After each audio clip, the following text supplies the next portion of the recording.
Thank you very much, and let me start by saying that in your packet you should have some data, 3 pages stapled together, and some of this may be familiar and look like something you've seen before, and you should have information that you've never seen before. So let me start by saying that we've been talking about student success with your presidents for many, many years. And it was in 2009 when the community college's presidents adopted a student success model. And this is what that model looks like. It's the original model for student success, and it was developed with the Achieving the Dream model, other national models that were out there. We looked at those and we said, what would work best here in New Jersey? And so we said, first of all, we're going to look at students. We're going to look at all first-time, full-time, and part-time degree-seeking freshmen, and we're going to look at data on students that started in the fall of 2002. What is their enrollment status? We decided we're going to look at students whether they're full-time or part-time. And we're going to evaluate their success after 6 years. So they enroll in the fall of 2002, and we wait 6 years, and then we determine how successful they were. Well, what do we mean by success? We mean, as Dr. Crable mentioned before, that they've earned a degree or certificate, they've transferred without an award to a 4-year institution, or they've earned 30 degree credits with a GPA of 2.0 or better. And we'll combine those success rates to get a total success rate for the sector. So how many students did the 19 colleges have in the fall of 2002 that fits this definition? Well, we had almost 30,000 students. And after 6 years, we had as many as 6,000 students earn a degree or certificate, almost 4,000 transfer without an award, almost 4,000 earn 30 degree credits with a GPA of 2.0 or higher. And let's translate that into percentages. So that's pretty good. 20% of our students earned a degree or certificate after 6 years, 14% transferred without an award, and 13 earned 30 degree credits with a GPA of 2.0 or higher. So we said we have a 47% success rate. And then the big ideas came along. And Drs. Crable and Drs. Austin asked the institutional research officers to rethink this model a little bit. Let's talk about students in terms of their preparedness when they arrive at our door. So, working with your institutional research officers, we decided we're going to look at students in a slightly different way. This will be the 3rd page in your attachments. We're going to look at the same students, all first-time, full, and part-time degree-seeking freshmen. But you know what? We analyzed that data in 2002. Let's look at some fresh data. Let's look at students who enrolled in 2008. And instead of their full-time or part-time status, let's look at how prepared they are when they get to us. Are they college ready? Are they in need of developmental? Are they enrolled in ESL courses? And there's another category here called others, which means that sometimes we enroll students and we can't determine quite which category they belong into. So we just wanted to keep them separate, just to make sure that we might learn something after we look at the data from those particular students. The second thing we decided is 6 years is an awfully long time to decide whether a student is successful or not. So let's look at this data after only 3 years. And again, the outcomes haven't changed. We're still looking at degree or certificate completion, but disaggregated by how prepared the students are. Transferred without an award, same measure. Earned 30 degree certificates with a GPA of 2.0 or higher, same success measure and the total. The good news is I have some pilot schools that have decided to take a look at this data. 4 colleges have completed this study. They are from Burlington, Camden, Gloucester, and Ocean. What did we learn? Those colleges combined had about 9,000 students in the fall of 2008. What did we learn about these students by disaggregating the data? We learned that almost 24% of them came to us college ready. We learned that 72% are in need of developmental, 2% ESL, and 2% are in these other categories. After only 3 years, what was their success rate? And you're going to see that these numbers look a little familiar. The success of the students, but after only 3 years, was 20% of them earned a degree or certificate, 13% transferred without an award, almost 18% earned the degree credits of a GPA of 2.0 or higher, for a total success rate of 52%. That's actually better than it was in the fall of 2002. And I'm going to speculate, because I've worked with the IR directors at these 4 institutions, the public policy in New Jersey that had the greatest impact on our success rates was the NJ STARS program. If you will recall that in the fall of 2004, the NJ STARS program was passed into law. And what that required students to do, if they came to us as an NJ STARS student, is to graduate, to stay enrolled, to not transfer before they got their degree. So again, those institutions that I've been working with will tell you that they believe that the impact of getting to a successful outcome quicker, only 3 years, has a lot to do with the public policy of the NJ STARS program. The other thing that we learned by looking at the data that's disaggregated, a lot of numbers here, but let me just try to walk you through it, is that we can now look at the students who came to us as college ready, and of those, how many graduated after 3 years? 40%. How many transferred after 3 years? 16%. How many earned the 30 degree credits of a GPA of 2.0 or higher? Almost 17%. So when we start talking about successful outcomes of those students who come to us college ready, we're accounting for 74% of the students who came to us college ready as achieving one of these success measures. I think that's very powerful information to know. The same could be said for looking at developmental and ESL students, but the fact that your colleges will soon have disaggregated data by how they come, how well prepared they are when they enter your institution is going to give you some options on how to look at students over a period of time. Again, we could say we have a 52% success rate. That's a good thing.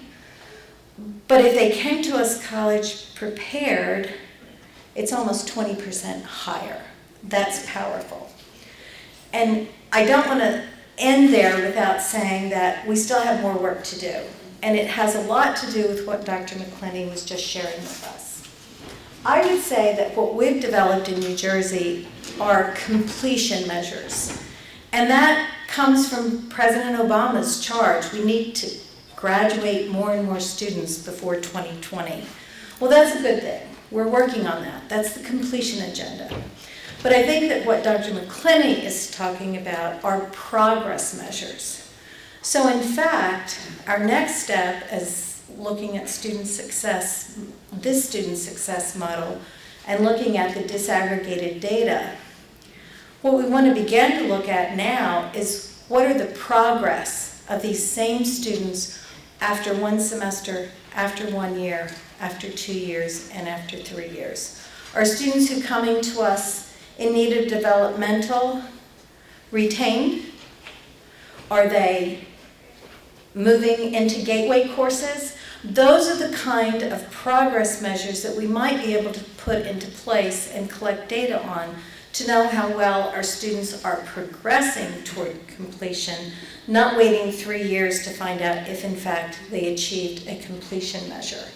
So again, stay tuned. We've still got work to do, but I think we're on the right track based on everything I've heard here today.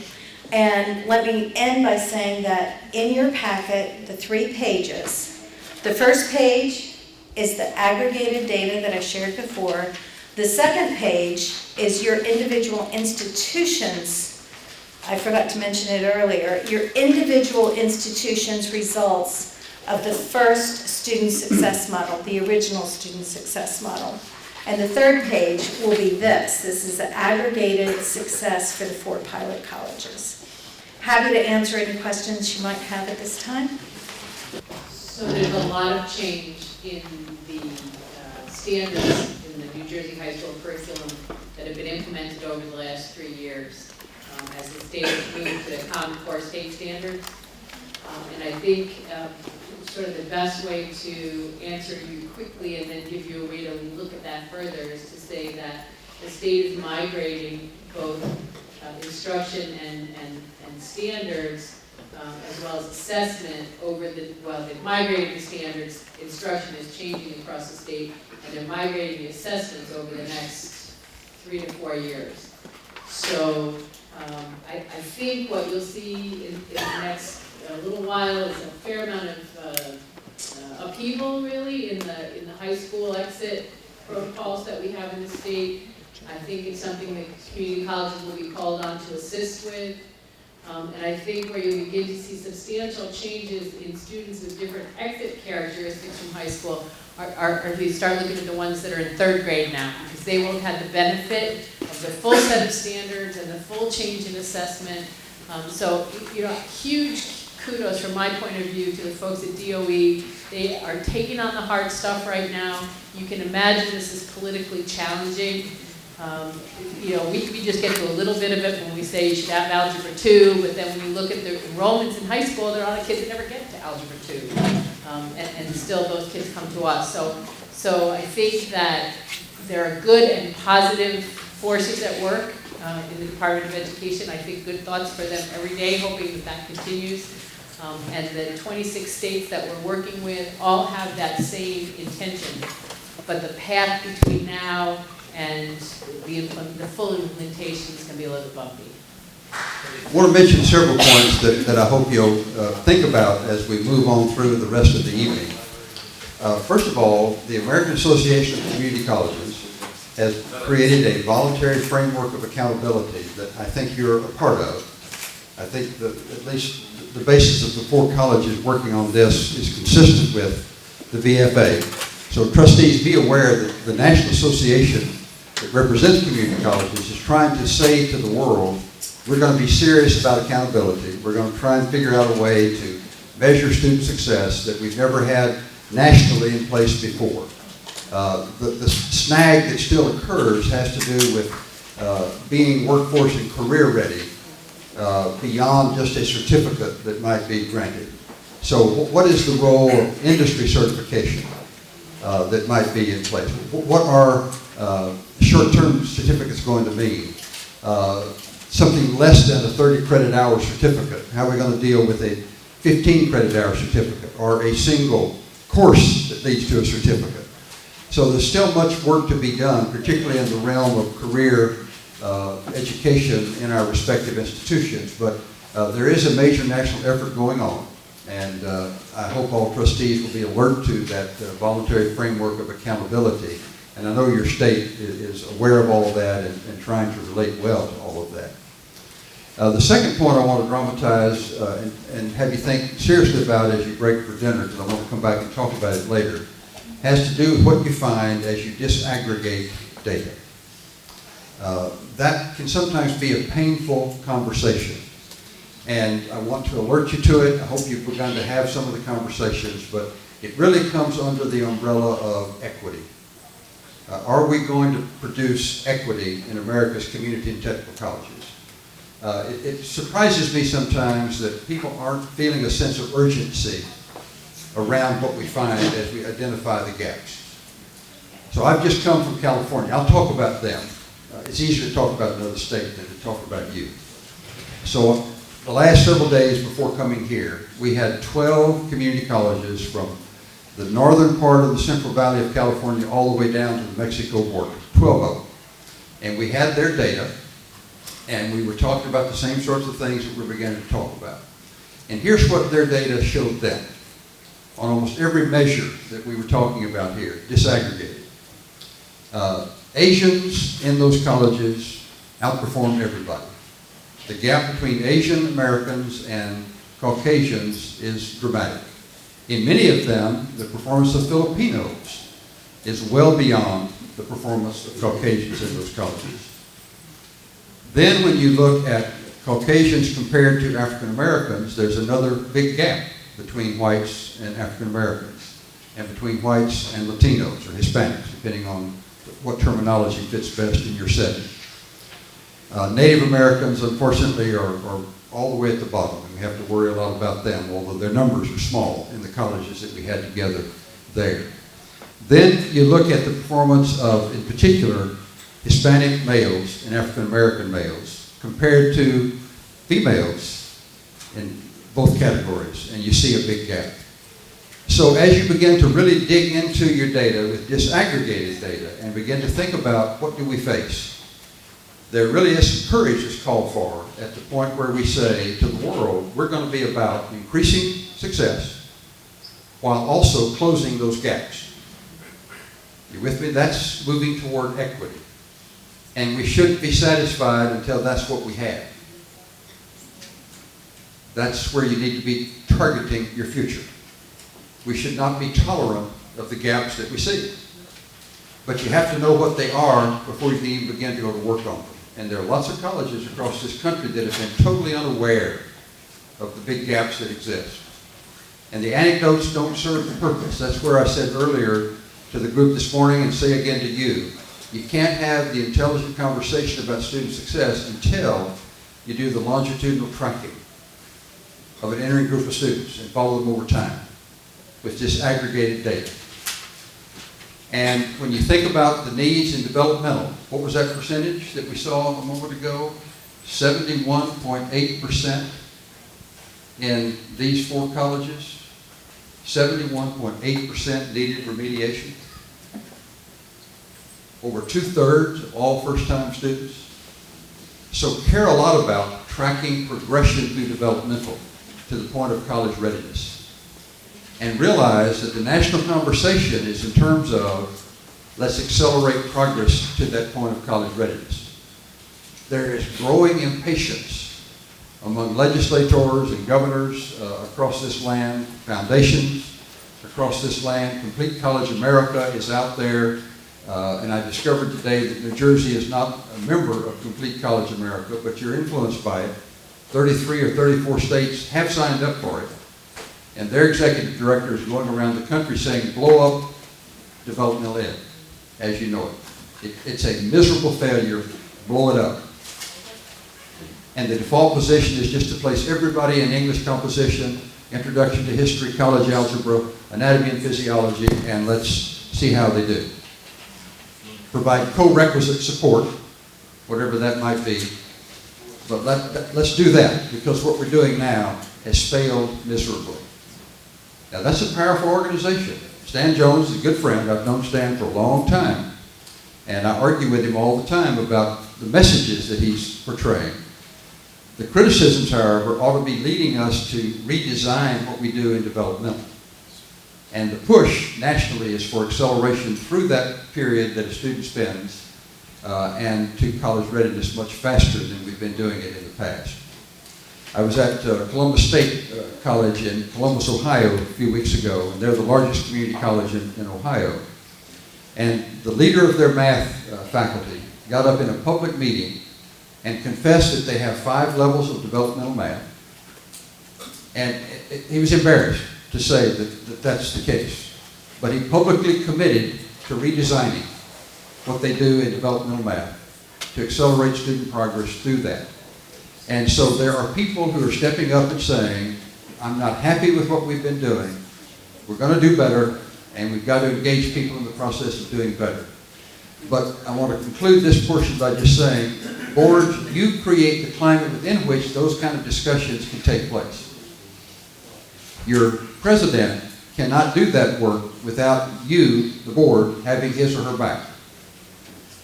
Because there are lots of uncomfortable times along the way. And I talk frequently about the need for courageous conversations that have to take place all over the college. And it has to start with the way people see you as a board monitoring progress on this agenda.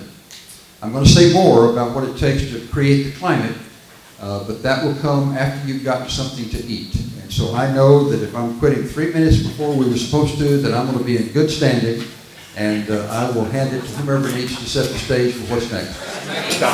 You've heard us speak of Byron McClenny and also his spouse, Kay McClenny, has a recent book out called Students Speak.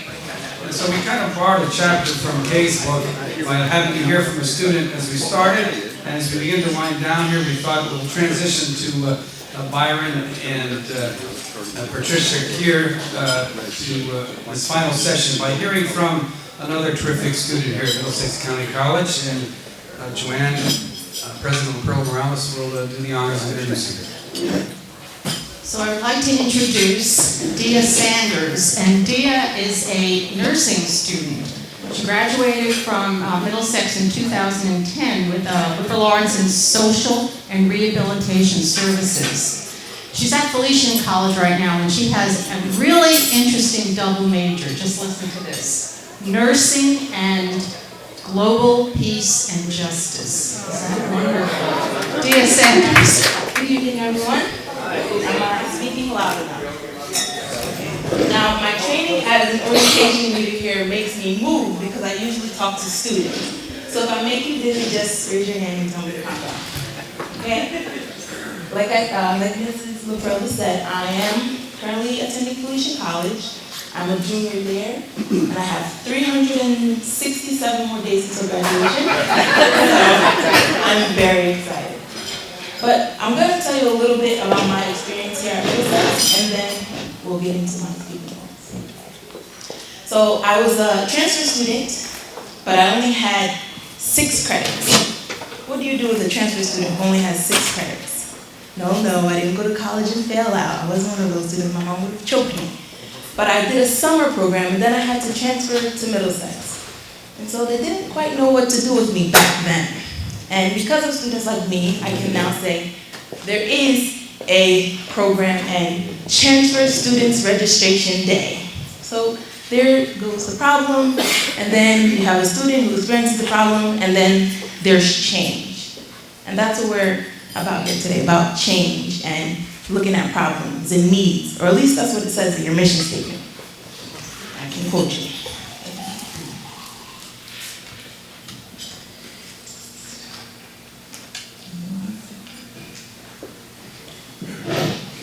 Part of the mission for the county college is to provide high-quality transfer programs, occupational programs, continual education courses, business support services, and community service programs at reasonably low cost in response to local and statewide needs. Right? That's what it says. So I can say, as a graduate of a county college, I can see the difference. I can see the change that all of you have put in to make us successful. Now I say us because I'm speaking on behalf of all of the many transfer students that you have helped educate and push forward. How many of you have had the opportunity to engage students on that kind of level? Okay, I see a couple hands raised. I like that. But in our eyes, the students' eyes, you are the board of trustees. You are the ultimate beginning and end, the end all, the be all. So we want to meet you. We want to know who you are, other than the yearly or annual reports that we get in the mail. So one thing, the question that I was asked is, how can this association make it easier for county college presidents to support students at the level at which they enter college? I won't say that was a quote, but I will say it was something to that extent.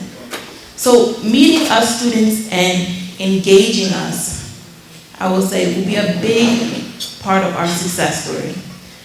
here at Middlesex, I was able to be an orientation leader, be a peer transfer advisor, and one of my claims to fame that Mrs. Picardo will always tell you is, I changed the way they do orientation. I said, let's use both doors. We always use one door and it causes a lot of congestion, and I suggested let's use both doors. Now, it sounds really small, but as a second semester college student, to have someone of her distinction listen to me and validate what I was saying as a student was like, wow, I can change the world. I can do something, I can say something, and it will mean something to someone. Now, I have since gone on to Felician, and I've spoken at the UN. Last week I was at a National Nurses Convention where I got a national document passed. Sorry. It's a little bit much. Brings back a lot of memories and things like that, so just bear with me. But to be able to start out at this very basic level, and I believe one of the gentlemen sitting over here talked about remediation, was it? Yes, I was one of those students. I couldn't do math at all. Didn't like to see it on paper. Made me itch, made me get a migraine. But I have since taken statistics 1 and 2 and passed them both. But it was because the faculty and the staff here, and at the top, the board of directors gave my professors and the other people supporting them the things that they needed to be able to take many, many, many hours with me to sit down and go through and say, Dia, no, X and Y are not the same thing.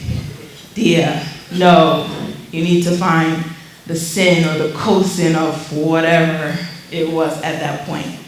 So with that, I just encourage you and I ask you to look at the needs of the students as they are coming in to the college. Go out into the community. I go to Felician. Felician has billboards everywhere. Come to Felician, we want you here. But if it wasn't for Middlesex, I don't think that I would be a successful student at Felician now.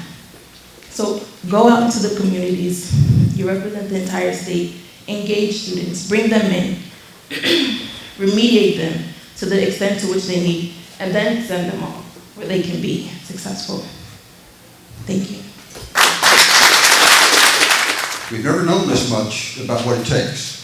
We've had lots of ideas, we've had lots of theories, we've had lots of research that others have done about organizations. And if you're familiar with the management literature, there's a researcher at Harvard, his last name is Kotter, K-O-T-T-E-R, who writes a lot about and does research about changing organizations. And you will find that what I'm going to share with you is very compatible with what Kotter has found over several decades of solid research in organizations all over the world. But this is not about other organizations. This is about community and technical colleges. So that's why it's so important. And so what it represents is the consensus of the 82 people who have made over 1,600 visits to community colleges all over America that have signed up for a transformational agenda. And the items are presented in order of importance. At one time, it was the top 10. I love doing the Letterman routine. And I would start at number 10 and work back to number 1. But then the coaches in their last time of reflection took away one of the 10. So I only have 9 now, and so I'm starting with number 1. What was taken away was the idea of equity. It wasn't taken out of the agenda, it was made a principle of achieving the dream. Elevated to say we cannot do this work in America without being after equity.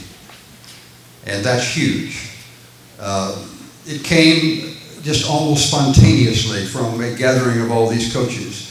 My leadership coaches are primarily people who have been successful CEOs. And I catch them right as they retire, and they have loved the coaching activity. But they're very experienced, seasoned administrators. Many of them have done more than one CEO role somewhere in America. So this is their consensus, and in order of importance. And the first point is, folks, leadership matters. Leadership matters. Starts with the board. I've already talked about creating a culture within which a CEO can do courageous work. But it doesn't stop there. Leadership can emanate from anywhere in the organization. It can come out of a faculty senate or a faculty council or a group of deans or even a staff council can exert leadership on this agenda. And we have to create the conditions under which they can do that.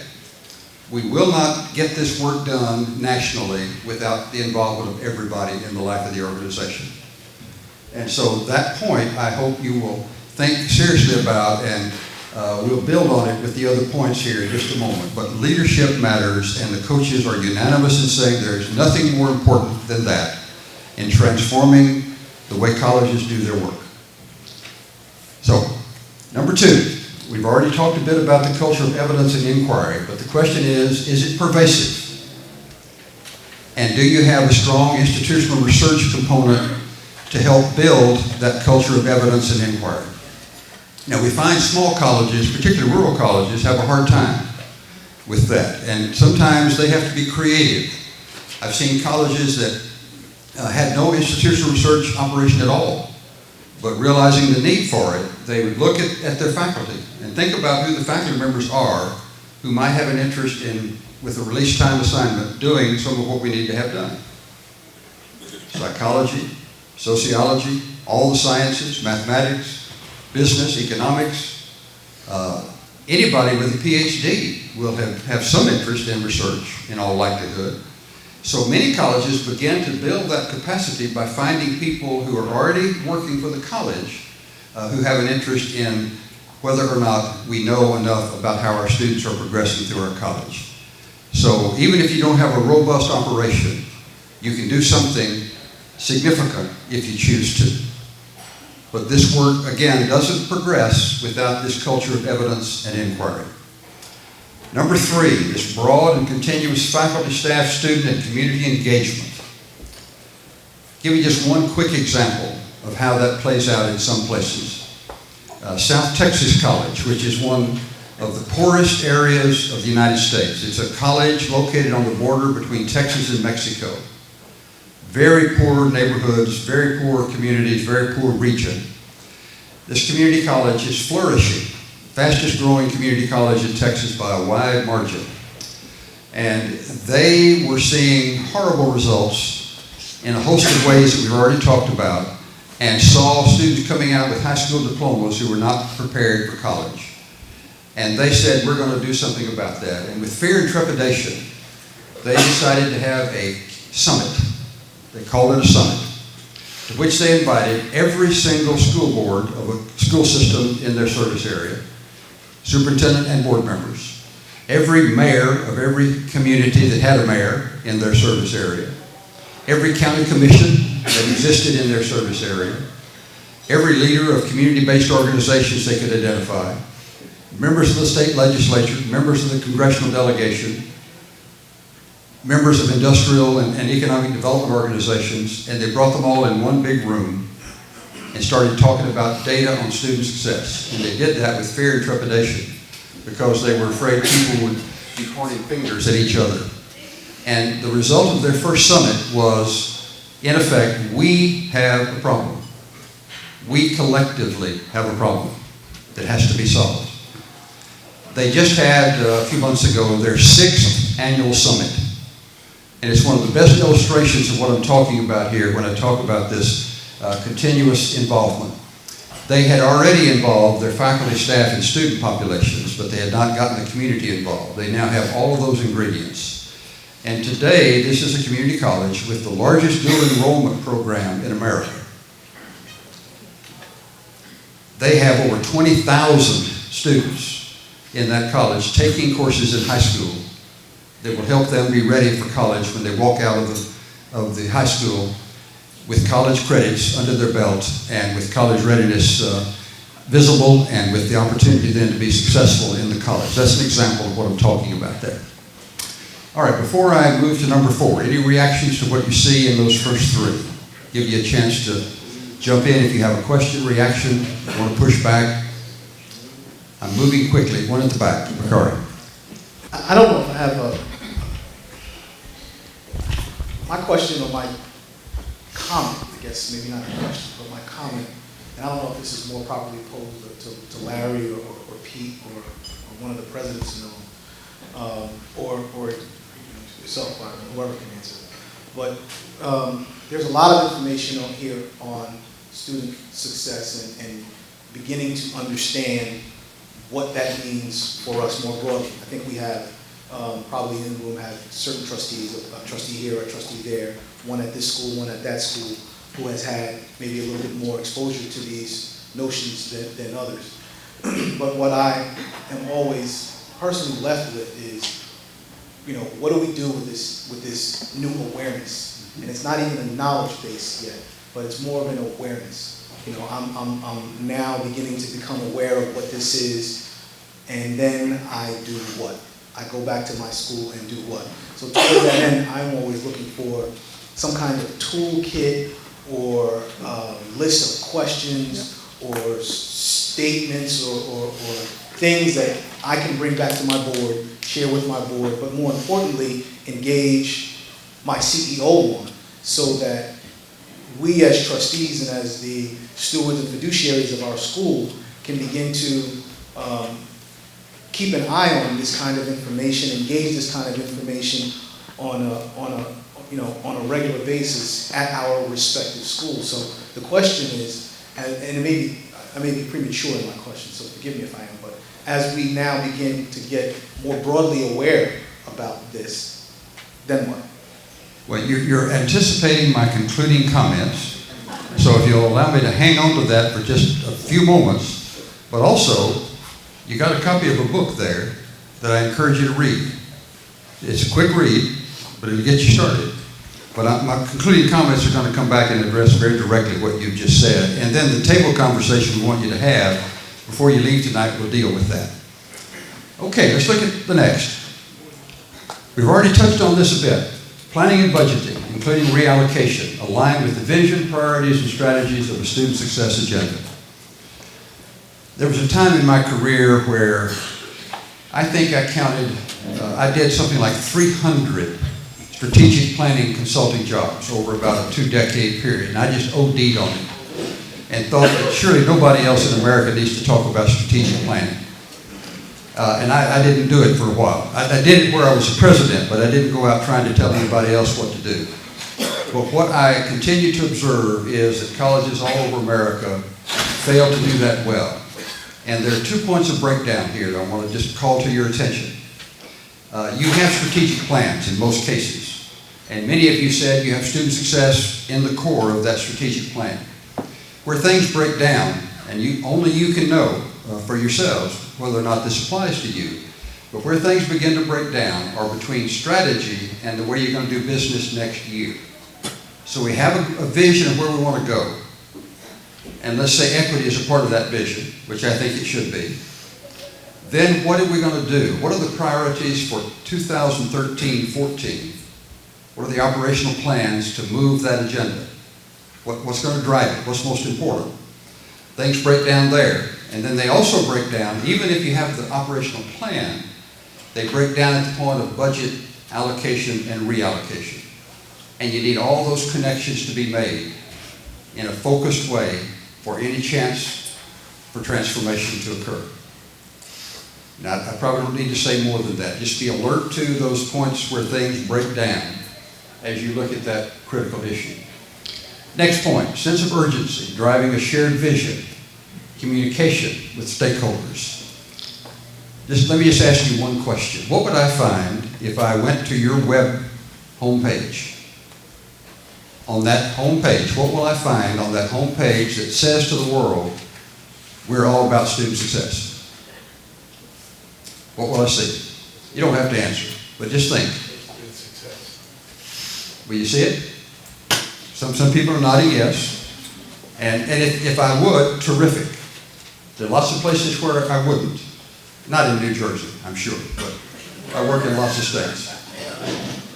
But the way you communicate in all sorts of ways, both internally and externally, about what's most important. About what's most important. All right, look at the next one. The sustained focus, we've talked about focus before, influencing the development of policies, procedures, and practices. With the student services folks this morning, and I don't have time to go into any kind of detail, we talked openly about requiring things. Students tell us in focus groups that if you know something will help me succeed, why don't you cause me to have that experience? They use the word required. They use the word mandate. If you know it helps me, why don't you mandate that I do it? Now, what have we learned in colleges that are trying things to improve student attainment? We see that orientation makes a difference. So why don't we cause every student to have orientation? We know that student success courses make a difference, so why don't we cause students to have that in their first term? We know that having a plan makes a difference for students, and that comes out of advising, out of student success courses. Are you with me here? I'm not going to go beyond that because time doesn't permit. But what is the pathway that students need to be on to have a chance to succeed? The completion agenda, the student success agenda, takes us way beyond the conversation that I heard for years in the community college world about students having the right to fail. Well, folks, what we need to be about is helping them succeed. And there are two components of that. One is, what do we need to do differently to help them succeed? And the other is, what student responsibilities need to be understood so that the student knows what his or her effort has to be as a part of that formula for success. So I see colleges now beginning to develop statements of student responsibility. 6 main points on a banner. You walk in a building and the first thing you see is a colorful banner saying, if you're going to be a successful student here, you're going to pay attention to points 1, 2, 3, 4, 5. Do you do that kind of thing? You say, students, you've got a responsibility. But at the same time, are you engaged in the conversation about what practices need to change, what policies need to change, what needs to be mandated at the front door to ensure inescapable engagement on the part of those students? It's not about fixing students, it's about fixing colleges that will be more welcoming and more supportive when they need to be supportive to help students succeed. All right, before I flip the page again, questions, reactions, pushback on any of these points? And I apologize for moving quickly, but I want you to have time for conversation also. Anything here? All right. This next one is huge. Professional development, and I commend all of you for being in this room on this evening at Middlesex. You're a part of that, right there. But the point of vulnerability in our colleges across the country relates to adjunct faculty. And I want to call particular attention to the dilemmas that presents. In many colleges, looking at developmental ed, and we saw some data from 4 of your colleges showing that over 2/3 of all first-time students needed developmental ed. There are lots of colleges where 75–80% of all the sections taught are taught by adjunct faculty. Don't know what your situation is, but you might want to know if you don't have it at your fingertips. And ask the question in terms of sections taught. What percent of the sections in developmental ed are taught by adjunct faculty versus those taught by full-time faculty? And if you're like many and find that adjuncts carry the load, professional development is going to be a huge part of what you need to be thinking about if you're going to significantly increase success in progression through developmental ed to college readiness and on through those gateway courses on a pathway that leads to a completion, a certificate, a degree, a successful transfer, a great job. With me there? Awfully important. Look at this next one, a systematic student success agenda, integrated with all these other initiatives like accreditation activities, strategic planning, Title III, Title V, grant proposals of all sorts. It's all the same work. It is all the same work. And so to have a student success agenda, a clearly focused student success agenda with priorities for the future, with the data to support the decision making, you serve all these other purposes. I have always maintained that there is no need for a community college, or any college for that matter, to have to go through a self-study for the reaffirmation of accreditation. Do you still do self-studies? Yes. You do? Okay. I don't think you need to. if you do all the other things I've been talking about really well. And I've avoided self-studies in both the North Central Association and the Southern Association by virtue of the kind of planning process that I've already alluded to. I would simply say to the accrediting association, send whatever kind of team you want to send, and we will demonstrate to you when you come that we're satisfying every aspect of accreditation. And I did not do self-studies in the last 3 rounds of that process that I was involved in as a college CEO. Same work, all the same work. Okay, finally, the interventions that all people are interested in, informed by and adapted from demonstrably effective practice. I'm just going to give you one story, and with this I'm going to quit. I've been the coach for the Houston Community College system for most of its years in Achieving the Dream. I no longer am, because I'm now a grant maker for a big project, and I had to step aside because of a conflict. But for 7 years, I coached Houston. They had a faculty member on one campus in Houston, and they have 23 campuses in the Houston Community College. 23 campuses. On one campus, one faculty member said, we've got to do better with our students who need developmental ed. And the notion that she had was, if we would just teach them how to do college, while they're also learning how to read, write, and do computations, then we're going to make a difference in success. And she just knocked the top out as she tried that as a pilot. The next term, everybody on that campus got on board. Now, this is one campus out of 23. In a college that every year brings in 13,000 first-time enrolled students. With me now? 23 campuses, 13,000 new students every year coming into that college.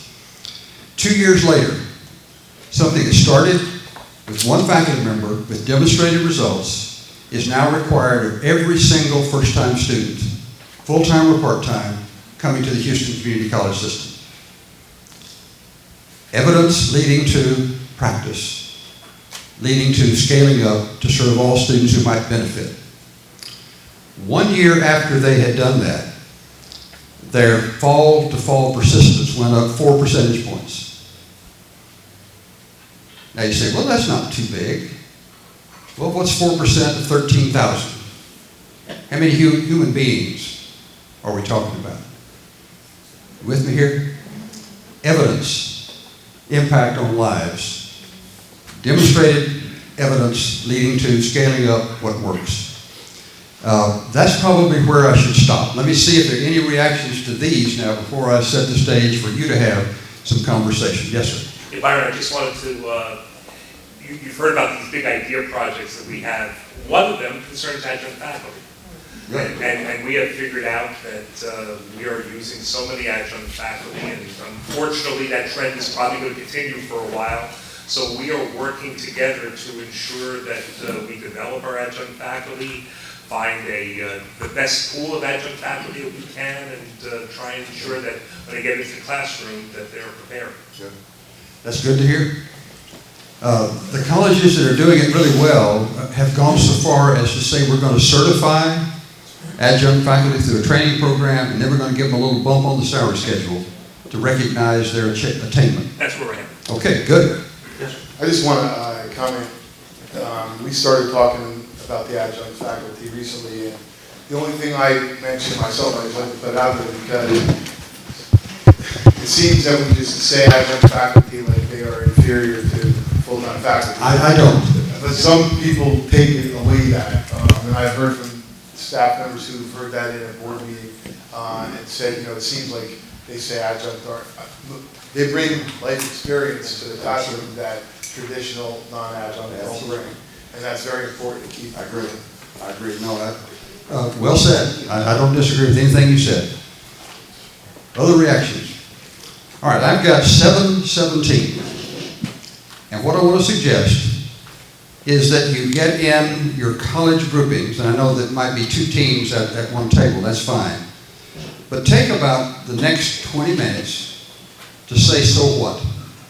We've thrown a lot at you since we started talking this afternoon. So what?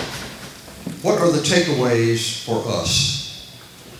and then be ready to share with everybody else after about a 20-minute conversation about what 1 or 2 or 3 things you think you might want to do when you go home. To engage other trustees who weren't here in a conversation, to engage in conversations, board members, with your CEO, to think about what questions need to be asked about data you'd like to see. I mean, I don't mean to say that's what you need to conclude, but just examples of what might be. How might you change the way you do your work? Do you have study sessions before board meetings to talk about these kind of issues? Do you have an agenda item every time you meet that deals with some aspect of the student success agenda? Do you have an annual board retreat where student success is at the top of the list? And so on and so on. So what? Take 20 minutes, and I'll kind of watch the clock and wander around and see how you're doing, but 20 minutes to say, so what? And then be ready to share. Have somebody be ready to share with everybody else here what you're committed to do when you walk out of this room tonight at 8 o'clock. Fair enough? So get in your college groupings, please, and let's have 20 minutes of intense conversation. All right, now ideally, we'd like to hear from every college represented in the room. Doesn't have to be lengthy, but what's the big so what, and what action will you take as you go home? Who's going to talk first? County College or Morris? I'll make this short. First of all, it was hard for CCM to do this plan because we're so great to begin with, but just a moment. Yeah. What question did I ask you at that point? Well, let's get to that. What question did I ask you? I asked him, how do you know? Yeah. So you're going to tell us, right? No, it's just kind of commonly understood statewide, but that's besides the point. What we decided to do when we go home, which is what the assignment was to take these student success concepts and discuss them with the other entities in the school, the faculty, the students, etc., and try to get some hard evidence on where we stand on some of these criteria. And even to the point where we are contemplating now perhaps making a standing committee, one of our permanent committees, a committee on student success, to kind of oversee what's going on. Let's hear it for County College of Morris. Thank you. I appreciate that. All right, who's next? Well, I'm reporting from our table, and I'd like to start out by saying we're in agreement. We don't need another committee. We just get one of our existing committees. But our discussion centered around taking what we have heard and shared here back to our board, start with board of trustees, because in conclusion, we defined that a lot of our discussions at our board meeting are about money. And we know that money is the fuel that drives our system. But we are going to go back and suggest that we kind of alter our agenda and start including some very healthy discussions about student success. Find out where our students are, look at the data, spend some time digesting the data, understanding the data, and then talk about how we can use that information to increase our student success rate. Okay.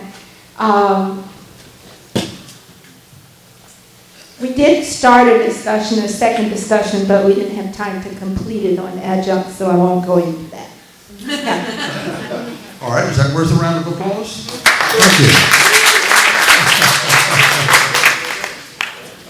Good evening, Cumberland, Michael DeLeo.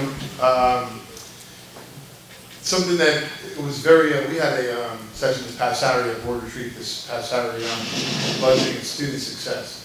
And the great Linda Lamb came and visited us. And much of what we discussed Saturday was discussed here is probably professional development. We had our breakout sessions and some of the same things we discussed tonight, we discussed as well. And we've been talking about student success. Something that troubled me a couple of months ago, I learned a lot about kids with IEPs in high school as they come to the college.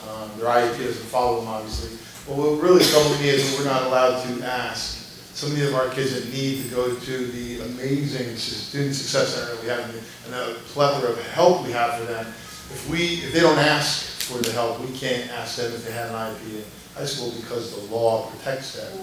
In my opinion, it doesn't protect them at all, it's hurting them.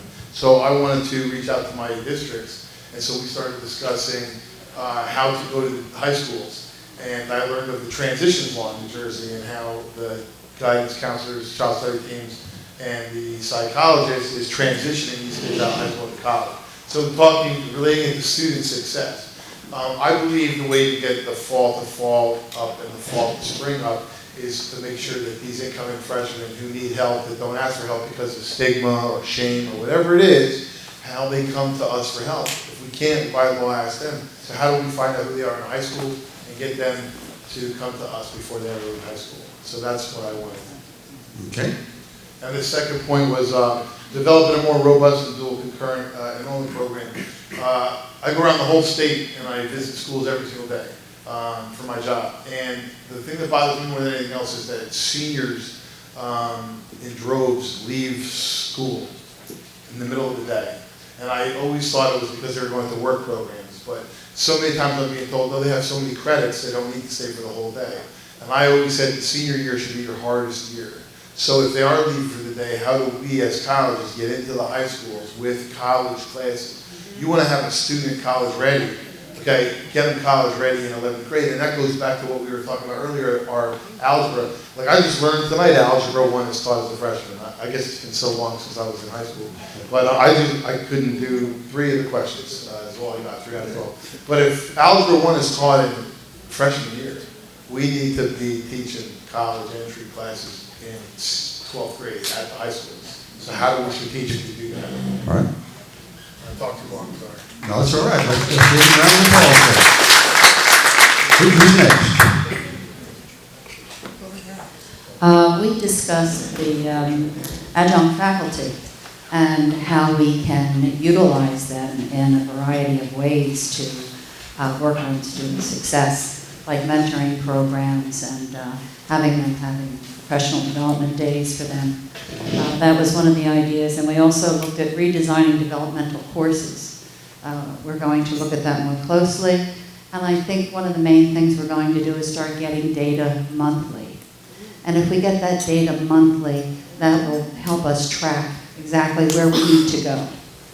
Thank you. Let's hear it there. Thank you. Let me make a quick comment before we go to the next response. This morning with the student services people, I just want to make you aware of something we distributed to them. And it's a pathway model that we're developing with a task force, an implementation team with AACC trying to carry out the 21st Century Commission report that I'm co-chairing with the Chancellor of St. Louis. And it's a model for looking at what happens at the front door, what happens through developmental ed, and what you can do to accelerate progress toward Gateway and through Gateway courses. And so ask your student services rep to share that with you from this morning's presentation. Raritan, Bergen, Hudson Coalition. Well, the first thing that came up with is specific with respect to Raritan, in that they will soon be looking for a new president. So as part of their search, one of the tenets of their search committee, they want to make sure that student success is fundamental to the new president that they look for. So that's kind of an opening comment. That's huge. That's great. I think so, yeah, absolutely. And then going back to what we discussed before a little bit, inquiring about a trustee toolkit to give trustees, a bit of a reference tool to manage these issues and remain abreast of these issues regarding student success. And then establishing some kind of timing to discuss these, whether it be, I think I heard somebody say monthly or quarterly or whatever that may be, so that it becomes part of the regular discussion at the board level. Highlight at the college level indicators of student success. We had yours that were on the screen, Byron. Casey spoke to some of those indicators at the council level. So I think it's incumbent that each school kind of have that discussion and decide what it needs to be for that school, and then manage toward that. Just talk toward that, I guess, at the board meetings on a regular basis. And then how to spread the word throughout the college, infuse notions of student success in the college mission, in the strategic planning, have that discussion with other trustees, have banners up in the school in terms of what the students are responsible for on their end with respect to student success. So have it become part of the corporate culture of the college, so to speak. And then lastly, identify easy wins, some low-hanging fruit, so to speak, like the boot camp prior to developmental ed testing, or having a staff person at the college reach out to prior students who stopped just short of graduating and try to pull them back. One of the suggestions on a different level was waiving graduation fees. Sometimes that serves as a dissuasive factor. Hallelujah, wouldn't that be wonderful? Yeah, waive graduation fees. Things of that nature. So kind of innovative ways that work for each respective school in terms of trying to get students to come back and finish or move the obstacles. Easy ways to remove obstacles out of students' way so that they can go ahead and finish it. Let's hear it for that consortium. They did some good work. Thank you. I'm from Union County College. And Union County College has always, right now on our page, our web page, students are number one. You see that first thing when you see our web page. The Education Planning and Policy Committee has been behind the work on the success agenda. So every month we're discussing success, student success at our college and how everything is working.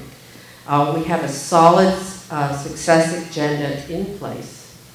And we get monthly updates in our committee. We feel that we have to be more encouraging to our faculty, that they become more engaged in the process. We thought that student success agenda should be an item at our board meetings. So that is in discussion. We have initiatives that contribute to the student success agenda. So we're always working towards those initiatives, and they're doing quite well. And as I said, we do have a dashboard, and it's very impressive how that works. You really see a grand picture of our student success program through the dashboard system. And the annual student success plan that will move the needle of success every year, and we have that in place. So we're very pleased with what's going on in our student success program. And by the way, we did drop the fee for graduation last year. Thank you. All right, let's hear it for you. One more? Yeah, also Jim Perry, who's chairman of our Education Planning and Policy Committee, probably would like to say. You said it well. Okay, done. All right, thank you. Do we have any colleagues where we still have a report out that needs to be heard? Well, hey, that's not bad. That's good progress for a short conversation here this evening. My encouragement to you is to take these conversations back to the folks who are not here tonight and begin to talk with them gently about what you think might matter most. One of the things that is to be avoided is to go back thinking that you just have decided something that others have not been a party to. So you got to very carefully think about the strategy for engaging the others who need to be involved in the conversation. So I hope that you'll all be thinking about that as you go home. Your entire state through your council is off on a good pathway. And you've got a chance to make progress for a lot of years to come. Yeah, yes, sir. You know, as I was sitting here listening to both of you and talking to us this evening, watching this, I was typing on my iPad and I sent a memo to Pat's secretary, assistant, to send out to the trustees some of the snapshots of what I've gotten this evening. Because even though they're not here, they need to hear and see what we've been talking about. Because I realize people have vocations, but this is more important to me. And I have to always measure that in terms of, and say to trustees that once a month meeting and being on a committee is not total stewardship. It's not. And it's hard to get that across to folks. And some think that they're just too intelligent to have to go to these kinds of meetings. Well, I've run into them because I've been on 10 years on the board. I've run into them around the country. I don't need to go there. So we need to continue to talk to them and let them see the importance of it, because it is important. And Pat and I are here because we're grinding it out all the time, trying to figure out ways to make it better. But for trustees, it's important that they understand that this is a commitment and it's a sacrifice, but it's a worthy. Well, thank you. The stakes are high. The stakes are really high. I don't know how you can look at the data and not feel a sense of urgency about the agenda. I mean, that's my hope for you, that you walk out of here with a heightened sense of urgency about what's at stake. And if you do that, then I'll feel like our time today will have been worthwhile. Pat, anything you want to add in final comments? No, I just want to thank everyone. It sounds, as I heard what you were planning to do and what you already do, that you're, this isn't totally new and that you're very committed to it, and at least one college seems perfection in all ways. But really, thank you for your attention and your enthusiasm. I appreciate it. I learned a lot from listening to all of you. Thank you. Well, I know that no one's going to be disappointed that I'm quitting with 7.5 minutes before 8, and therefore hand the microphone over. I know Chairman Lee, we'd like to give you the final word, and before you proceed, Bakari, I do want to personally thank you and thank you on behalf of the 19 colleges of our state for your personal commitment and perseverance in advancing the student success agenda. So we appreciate your leadership. Byron, Pat, thank you so much for being with us. We truly appreciate it. I think we all have gotten a lot from your sage counsel and advice. I think we have gotten a lot to bring back with us to our respective boards and continuing these conversations.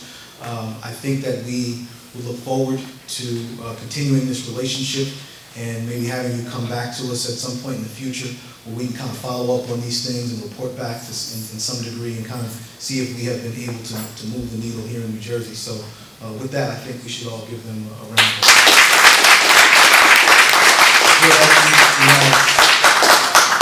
Nice gifts for you, just as a token of our appreciation for your involvement, and we truly appreciate your presence here.